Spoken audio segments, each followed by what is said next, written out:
might start with, he just oversang, so I'm just going to oversing. Amazing grace, how sweet the sound. That's it, I just wanted to do that. Okay, so what we do in the UK, Guten Abend, Guten Tag, Tschüss, that's about all my German. I can say Ich heiße Kellie-Jay, and I am a woman, an adult human female. And how we start in the UK, and you have to just remember the word turf, okay? What a day this has been, what a rare mood I'm in. Why, it's almost like being a... Yay, it's begun! Okay, so we are here in Austria because this country, like many throughout Europe, thank you European Court of Human Rights, has decided that they would like any man, penis or not, to go in any woman's space, whether those women like it or not. And I am here to say these terribly, terribly, terribly offensive expressions. No woman has a penis. No man has a vagina. Non-binary is nonsense in any language. And transitioning children is profound abuse. Now, in the United Kingdom, and I'm pretty sure it's echoed everywhere else, women are afraid to speak at work. They are afraid to now go to their state-run sauna or leisure centre or swimming pool, because even on a women-only night, they might see an unwanted penis. And that's happening everywhere. That's happening in Austria, that's happening in Norway, that's happening in Finland, it's happening in the United Kingdom, and a man in the United States has just successfully won the right in a court to go to what he refers to as a naked lady-only sauna with his nasty, nasty testicles and penis, which he will gladly show. And what we know, what we knew 5 minutes ago, is that that's a little added bonus for a man, or boner, whatever you want to say. It's a little added bonus for a man if he makes a woman feel uncomfortable in a woman-only space. That's part of the reason he's there. Because if he wanted to actually go to a sauna, he could go to a mixed sex if he didn't feel like he was a man. But we know that they know their men, and we know that the powerful know their men, which is why they're granted so much access to women's spaces. And we also know that they know their men because we've been talking about this for a really long time in our lady voices, and nobody seems to have been able to hear a damn word we're saying.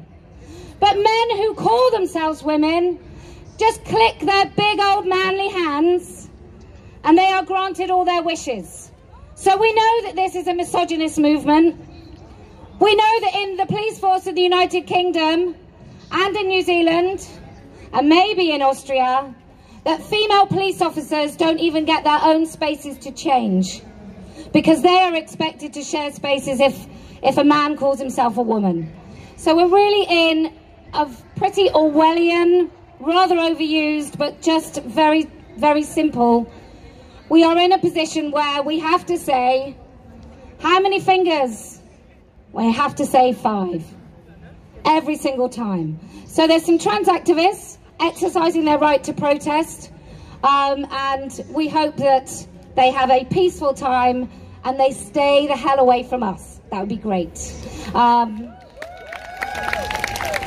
Because in a democracy, we should be allowed the right to speak. And anybody walking past, if you speak English, the reason we need all of these police in order for women to speak in this so-called democratic country is because women are threatened with violence from people who call themselves the Be Kind Rainbow Brigade.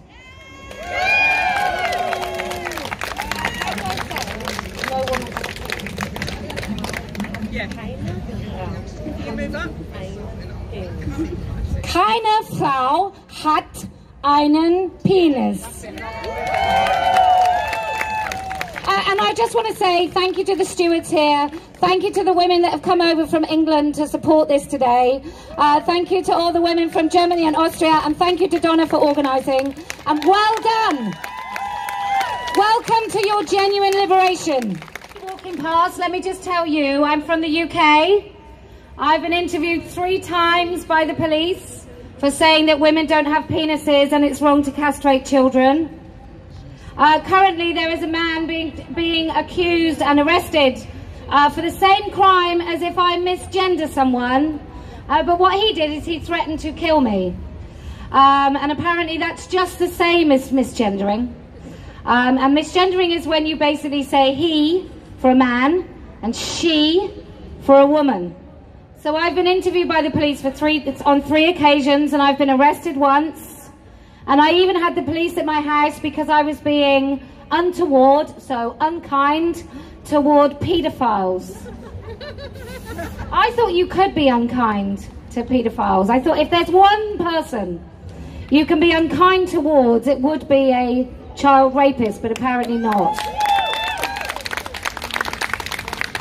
So you have drag queen story time, which is a nice, fluffy, colourful man in a grotesque sexualized parody of women reading to children, because we know that men who dress up like that have frequently wanted to do good for children. You often see them on charity fun runs raising money for children's hospitals, except you don't, do you? They're just reading to children. And then what that does is apparently it's about diversity and inclusion for children. But what we know is it's actually breaking down boundaries where children recognise themselves separate from adults. And that's also happening with the sort of books that we are now expected to read to children. Whether it's I Am Jazz, which is a happy story of a now manically depressed, morbidly obese man who parades as a woman whose mother sold him to the highest bidder on a television network to mutilate his body for the consumption of the American general public. So that's what's being in your schools. If you don't know what's in your schools, people of Vienna, your children are being told that biological sex doesn't exist. Your children are being told that if they play with cars, they must be boys, and if they like dolls, they must be girls. And they're not just told that. It's not just the children that are caught in this ideology, but it's all the children in this generation who are having to lie if they don't believe it. And I don't know what harm will happen. I mean, we're in this park of Sigmund Freud, and he always said penis envy. It's not what I see at all. I don't see penis envy from women, but I certainly see woman envy from men. Yes.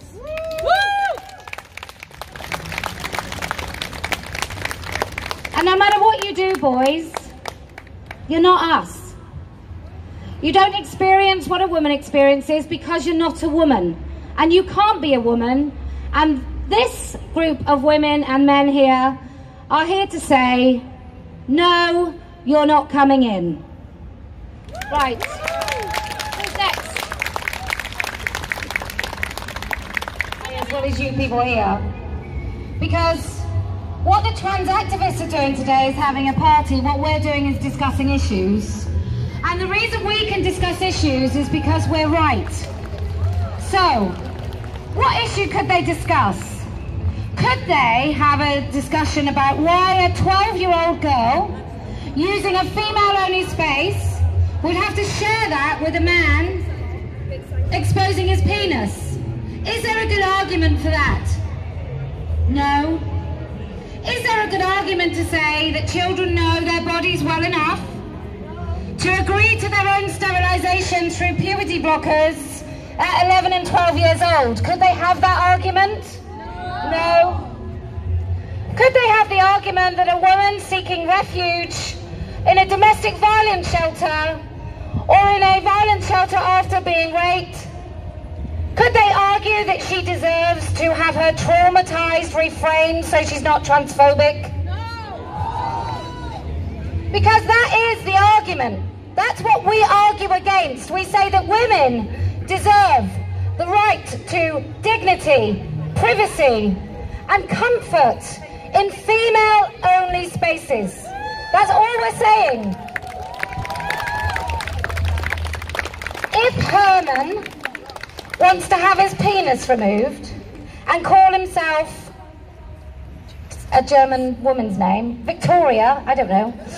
If he wants to call himself by a woman's name and live his best life, I hope he's well, I hope he's happy, and I hope that this crazy mutilation journey that he's on proves successful. But that doesn't mean that I then have to welcome him in women-only space. It doesn't mean that my daughter has to be embarrassed about using a toilet because next to her is a fully grown man. It doesn't mean that girls who've trained hard to be athletes have to lose out on the sports field because there's a boy who believes he's a girl. What's happened in all conversations about this insane ideology is nobody has thought about women and girls and children more generally. We've been left out of the conversation. It's the only way we can explain why men are allowed to be legally recognised as women and use our spaces. It only makes sense if women are not remotely considered.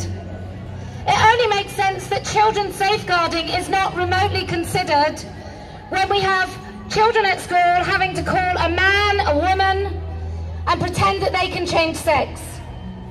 So, the reason they're playing terrible karaoke, the reason they're playing music in the counter-protest, or rather in the protest, their protest is protesting women speaking, the reason they're doing that is there is no defensible position to place an adult male exposing his penis to a load of women in a women-only space. There is no justification at all, and that's why we talk about issues and they do shit karaoke. Even the German speeches that I don't really understand, I can tell they're good because you keep clapping. But we do find extraordinary courage, and I promise every one of you who speaks today or even stands here in this park, you will inspire another woman to be brave. And eventually, there'll be so many of us that aren't afraid to speak that this ideology, this pernicious authoritarian cult, will just crawl back into whatever hole it came out of. Because it's not real. So there have been bigger lies told throughout human history, I'm sure. I just heard my name, they pronounce it really well. There have been bigger lies that have been told that have done far worse things. Although I can't think of one that actually targeted sterilizing children and sold it as something to celebrate. I think that is what makes this so evil, is that it tells everyone it's kind to sterilize children. It's kind for women to lose all their spaces. It's kind for women to lose their positions in sports. Although I'm sure the German Football League recognises what a woman is when it comes to pay. I'm pretty sure that women in the German Football League aren't earning the same as men. I mean, that's another argument for another day, and I probably agree that they bring a different quality to the game. But what women football don't do is they don't bring penises onto the pitch. So for that, I think they should be paid an awful lot more. Okay, next. Yes. Yes.